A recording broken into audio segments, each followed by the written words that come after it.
Well, when you start examining other temples around the world, you realize that these other temples have a lot in common.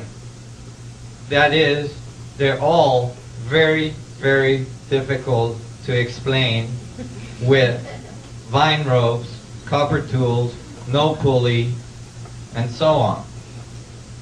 One Egyptologist, the director of the Giza Plateau, said, "There is not one grain of evidence of any advanced civilization ever having been in Egypt prior to the Egyptian." And I thought that was one of the most accurate statements I ever heard from an archaeologist. Because if you're looking for grains of evidence of sand, you will miss it. If you got your head in the sand, you will miss it.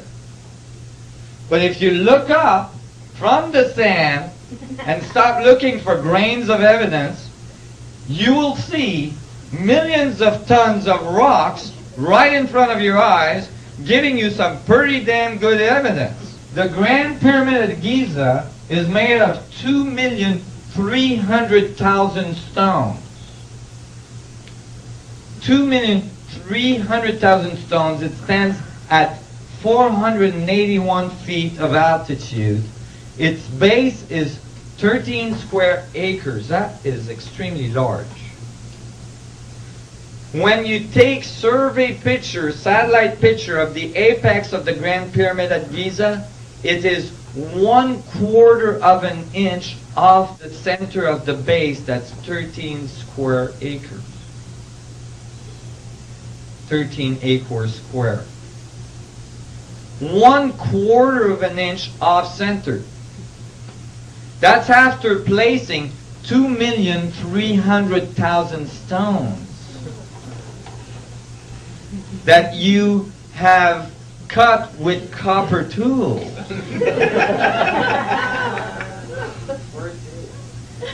Yeah, you need some pretty good moonshine to do that one. But I guarantee you, that is extremely difficult to reproduce. In fact, there is no way engineering companies on this planet could ever reproduce that. Even with all of our modern technology, if we give them billions and billions of dollars, they couldn't come up with anything like that. Because if you divide 1/4 of an inch error by 2,300,000 stones, the accuracy at which you're placing these stones is outrageous. And we can't do anything like that. Our most accurate buildings, like telescopes, are not that accurate. They're not even close to having that kind of accuracy. Go ahead. So you could say we've just barely come out of the Dark Ages. Basically, or we got into the Dark Ages. Because it seems that there was people that were doing a heck of a lot better than us. So when I was looking at this, I'm like, wait a minute. That doesn't happen that way. Why is it that we think, that this is taught as facts to children in schools every day? That the pyramids were built by people pulling on vine ropes? And you know why? Because in the 1800s, a bunch of English archaeologists showed up in Egypt, and that's the only thing they could come up with. And because they had PhDs and they were very respected archaeologists, since then, everybody is repeating the same thing. And somehow, a theory that's completely unproven became a fact. In fact, you will not get a PhD in archaeology if you say anything else about the pyramids. I guarantee you that. You cannot get a PhD in archaeology by saying the pyramids were built by Little Green Man. This is one of the problems with education. a whole bunch of people repeating what they've all been taught doesn't advance the field very rapidly. Because everybody is repeating the same thing, you're not going anywhere. So, you know, but these archaeologists never actually, you know, I know they're not mathematicians, but this is simple mathematics, okay? You take the number of stone, they tell you that the pyramids had to be built in 20 years, okay? So that the dynastic Egypt worked. And then you calculate how fast they had to put the stones in. At 7 days a week, 10 hours a day, 365 days a year, for 20 years, they had to place the stone every 2 minutes to finish the pyramid on time.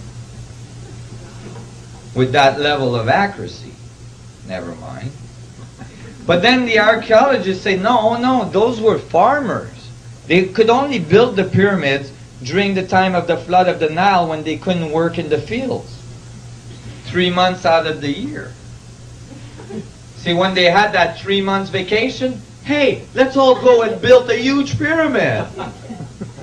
So they went out there and built pyramids 3 months out of the year. You redo your calculation, now they have to place a rock every 2 seconds to make it in 20 years. So that really doesn't work.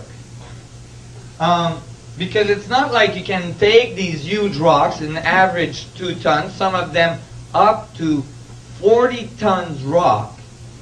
Like in the King's Chamber, there's 100 slab of 40-ton pink granite rock. Okay? These things at 135 feet of elevation in the pyramid.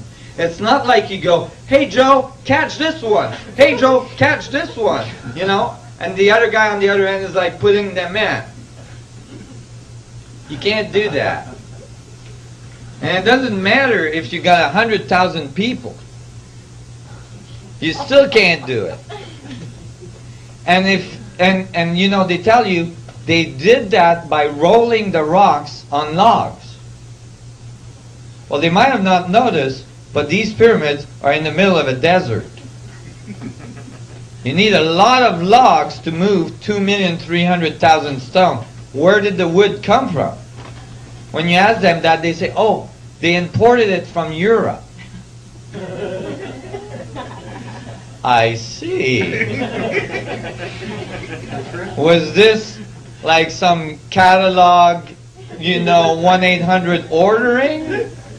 Because, like, as far as I know, the Egyptian didn't, like, you know, easily navigated into Europe, cut millions of logs they would have needed, and brought them back. There's no evidence of that. So, but even more fundamental, I'll ask you, you know, even more fundamental. The fundamental axioms of archaeology is that you observe and decode the remains of a civilization to understand its morses and its activities and all this, right? Okay. There is over 1 million hieroglyph walls in Egypt. Thousands and thousands of hieroglyph walls in Egypt. In the temples, in the tombs, everywhere. They tell us how they made love, they tell us how they eat, they tell us how they went to the washroom, they tell us everything about their life. Everything. Not one of those walls mentioned building the pyramids. What? They forgot? You're talking about something that would have taken a huge effort. You'd think they would have put at least a little wall somewhere saying, oh, by the way, we built the pyramids.